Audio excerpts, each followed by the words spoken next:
I like what you said about Papaji. The longing for freedom shows it's already known. It doesn't allow lack or problems to take over the wheel, which seems to happen in loops here. I find problems, beat myself up, forget, and find new ones. That is such a great insight. This is what I meant earlier when I was saying, you move to the witness, and from moving to the witness, you begin to see the illusions.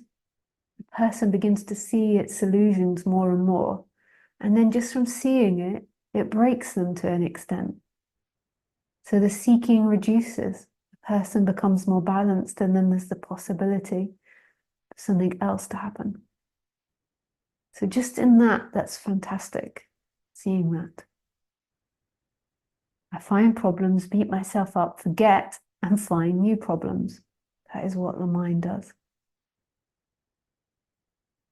Most problems seem to have the aim to prove something fundamentally wrong with me. I'm unworthy of love. I have to earn love. I have to do something. I did something wrong.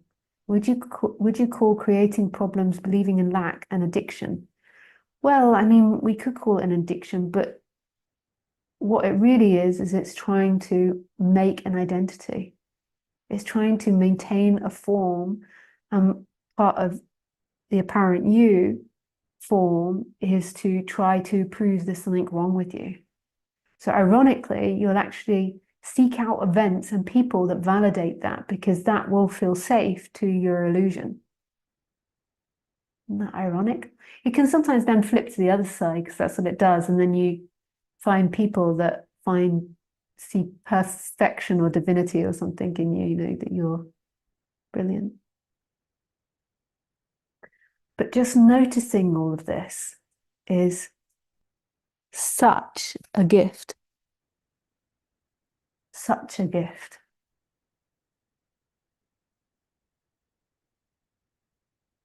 Look around you. How many people do you know that are into this subject, that have that depth and that capability and that commitment to going beyond it?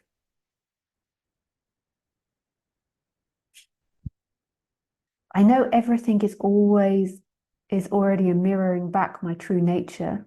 And I could also buy a fish or a cat as a guru to reflect back my true nature. But I only have all glimpses at retreats when someone like you is pointing out my true nature and find it hard to see clearly alone and get stuck in stories all the time. Why? Yeah, I mean, that's that's why teachers do retreats and do in-person talks, because there is an immersion in this subject. You're taken away from your life, your current settings, and you're put in a whole new setting. And then this is a reflection back continuously. And then the other thing that's meant to be happening from the teacher is they're energetically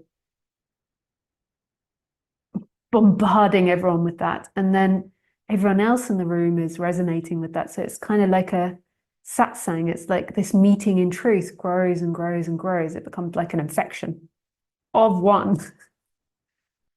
Yeah.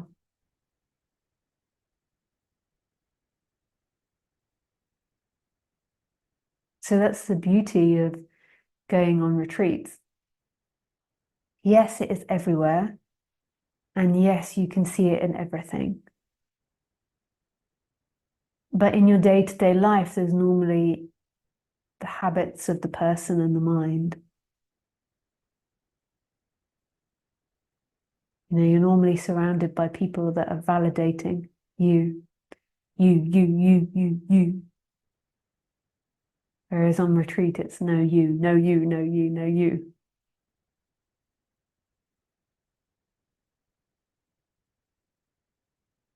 But what grace to have had glimpses There's so few humans interested in this subject on this planet. And so many people just live their whole life in suffering and die in suffering. So to have glimpses of a different possibility is so beautiful. You know, often people are always wanting to whip themselves, you know, I'm bad and there's something wrong with me. But actually recognizing that just being interested in this subject is grace.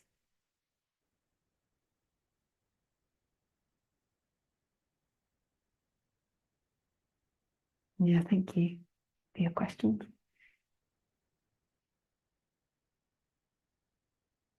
The J team, who I was speaking to earlier, says, not confusing, brilliant, thank you so much.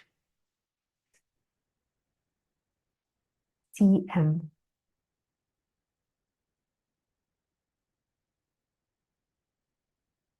Why is seeking an identity forming such a gift? Um,